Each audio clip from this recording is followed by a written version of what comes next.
Hello, I'm John Walter, instructor for English 302, Advanced Composition, sections M01 and M03, and this is the week 3 lecture, Making Claims, Giving Reasons. This is part 1 of two lectures on this topic, and the lecture today, this lecture covers the readings from the Craft of Research, chapters 7, 8, and 9, as well as the prologue to section 3, which sort of starts that section off. So the topic of this lecture is researched argument. And that's the subject that the focus of this week's readings in the Craft of Research. And Booth, Collin, Williams used the term research argument. You may have also heard the term academic argument. I want to note as they do that while argument might invoke this idea of, or this image of sort of a heated dispute, a prickly conflict between friends, rivals, enemies, partners, siblings, our focus is not that kind of screaming match or just sort of really sort of angry conflict, but our focus instead might be best thought of as sort of a lively conversation upon an issue that people might disagree. And hopefully this idea is familiar to you. Hopefully you've come across it in other classes in English 101, but I just want to point that out when we're talking about argument here. We're not talking about sort of the screaming match. We're talking about people engaged in a lively discussion on topics they might disagree. So, an overview of this lecture. As I note, this is going to be in two parts. Both parts together will start with a review of the enthymeme, then kind of give an overview of arguments themselves, look specifically at claims, reasons, and evidence, talk about incorporating the views of others, and that's where part 1 will stop. We'll go through part 4 there on the views of others, and then part 2 of this lecture we'll take up with warrants, what I'm calling relevance glue. We'll then move into arguments all the way down, look at how to work with claims, reasons, and evidence, and finally talk about establishing ethos. So, to get started here, a review of the enthymeme. We talked about the enthymeme, we've been working with it all semester. We talked about it, we had a lecture on it at the beginning of week 1. So the idea here is review. And it's review because the enthymeme is very much connected to what we're going to be talking about today. I'll talk, if you haven't figured out how they're connected, I'll point that out in just a few minutes. As John Gage tells us in The Shape of Reason, an enthymeme makes an assertion, provides a reason connected to the assertion using because or therefore. The reason and the assertion both contain a shared term, and they're both presented as independent clauses. And if all 4 of those things are true, then the enthymeme will have an unstated assumption. And one enthymeme you should be familiar with from week 1. The gravitational forces required to create the rotational curves of galaxies such as the Milky Way suggest the presence of halos of matter that we are unable to preserve. We are unable to observe. Therefore, we believe that galaxies like the Milky Way are developed by halos of dark matter. There's an unstated assumption here that the spiral rotation of such galaxies requires a gravitational force to make the spiral rotation happen, and to happen sort of evenly, and to happen in a way that it's not slowing down, and that gravitational forces require mass, which is a feature of matter, and therefore this idea that the pull, these sort of gravitational forces, essentially, to kind of break down this unstated assumption even more, the gravitational forces basically have to be sort of equal, kind of an equal amount of force occurring throughout on the galaxy from all directions to create the phenomena that we see, and therefore there's the idea that there must be a halo of this matter that we can't see and matter that we cannot observe by means other than gravitational forces we refer to as dark matter. So that's the unstated assumption kind of broken down. Another enthymeme you might remember from week 1, cats make better pets than dogs for busy people who are rarely at home because cats are more self-sufficient than dogs and can be left home alone for longer periods of time. And the unstated assumption there is something along the lines of a pet's self-sufficiency is an important requirement for busy people who are often not at home. So that's kind of, again, a review of the enthymeme just to kind of get it back into your mind. And now looking at this idea of arguments, kind of an overview of arguments. As a conversation, because again, remember, Booth, Cullum, and Williams are referring to arguments, referring to research arguments as a conversation. We might think of them as having 5 elements. A researched argument must make a claim. That claim needs to be backed by a reason or reasons, and those reasons themselves need to be supported by evidence, and the argument needs to acknowledge the views of others and respond to the views of others in a way that will allay their concerns. Generally, sort of when others, you're acknowledging that other people might disagree, they might have objections, they might have questions, they might have problems.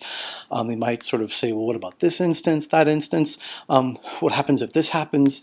And so you want to, respond to those in ways that will then make, kind of allay their concerns so that they say, oh, okay, yeah, I got it. And they accept what you're saying, ideally. So we can turn these 5 elements into a set of 5 questions. What is my claim? What reasons support my claim? What evidence supports my reasons? Do I acknowledge alternatives, complications, objections? And how do I respond to them? And finally, what principle makes my reasons relevant to my claim? And this idea of a principle, this sort of general concept, general principle that makes your reasons relevant to your claim is known as the warrant. And we'll talk more about the warrant a little bit later on. So you can actually use, as you're trying to think about an argument, putting the argument together, you can keep these five questions in mind based off of the 5 elements of an argument to help you kind of work through what you need to do. So let's move on to claims, reason, and evidence, section 3. Claims are based on reasons, and reasons are based on evidence. The base formula for a researched argument, as presented by Booth, Cullum, and Williams, is that a research argument is a claim because of a reason based on evidence. If we step back for a moment, you take a look at page 110. Booth, Cullum, and Williams state that we often join a reason to a claim with because. This idea of claim because of reason based on evidence. But we often don't actually use because of. We actually kind of use because. So we join a reason and a claim with the word because. They offer 2 examples on page 110 and on page 110, 111 there. The emancipation of Russian peasants was an empty gesture because it did not improve the material quality of their lives. The second one is TV violence can have harmful psychological effects on children because their constant exposure to violent images makes them think that violence is natural. So if we take a look at both of these, we can see that they make a claim. The claim is backed by a reason. We're just dealing with and there's a little bit of evidence. We don't have the acknowledgments or the ways to respond yet with these.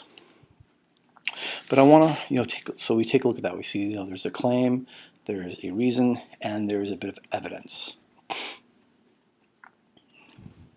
Looking at the 2 examples, you might note that the claim because of reason based on evidence formula is actually based on the because form of the enthymeme. So if you look at this, the emancipation, if you remember what an enthymeme again,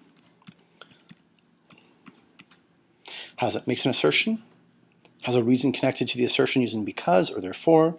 There must be a shared term in the reason and the assertion, and they must both be presented in the form of an independent clause.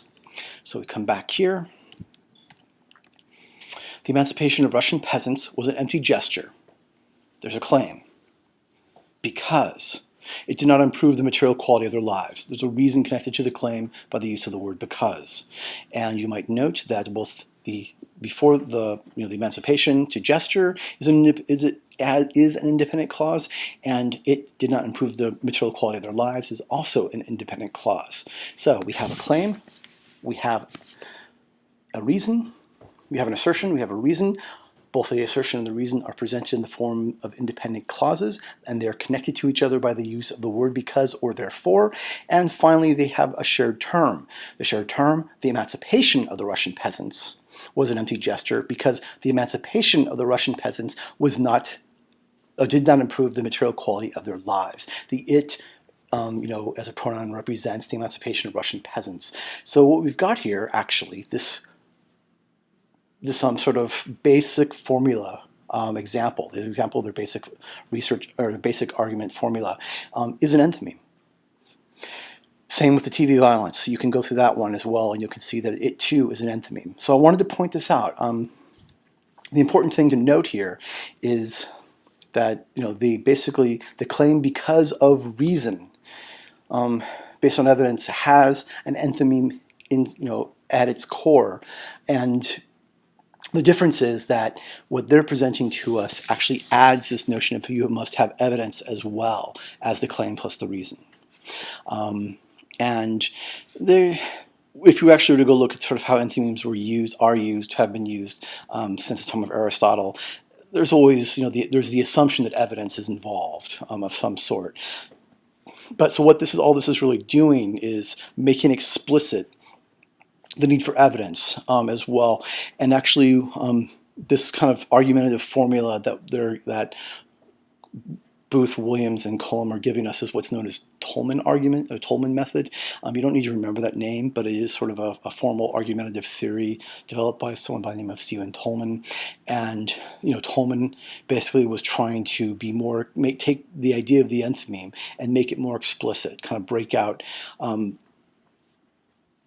So well, the enthymeme, yeah, it works, but there's actually much more going on. Let's take a look at what those elements are, and make them explicit. So that's what we've got here, this idea that it's not just the claim and the reason, the assertion and the reason. There's the assertion, the reason has evidence that supports it, just in the same way that the reason supports the claim. So I wanted to, the enthymeme is a useful tool, and we'll talk more about how it can be used as a tool later this semester as well. But the Tolman method, the Tolman form of argument that we're getting presented to us in the craft of research is also a very useful tool. And they're obviously complementary. So I want to move on to the section 4, this idea of the views of others. While claim because of reason based on evidence is the base formula, a researched argument still needs to acknowledge and respond to the views of others. If we take a look at page 113 of the Craft of Research, we'll see an example of how you might acknowledge and respond to others' views. And what they've done here is they've given us the same thing about the argument about TV violence can have harmful psychological effects on children. But you'll note the bolded stuff, the last couple sentences, are actually where we get the acknowledgement and the response. But what they've also done is they've actually mapped out to show this, to demonstrate how a claim can be supported by a reason, and that reason actually serving as a subclaim in your argument, which then gets supported by another reason, and that the reasons are supported by evidence. So you can take a look. We take a look at this. We've got TV violence can have harmful psychological effects on children. That's claim 1. You can actually map out an argument using this method, because those exposed to lots of it tend to adopt the values that they see. That's a reason 1, which supports claim 1, but it also serves as claim 2, a subclaim. Their constant exposure to violent images makes them unable to distinguish fantasy from reality. That's the reason 2 supporting reason 1 and claim 2.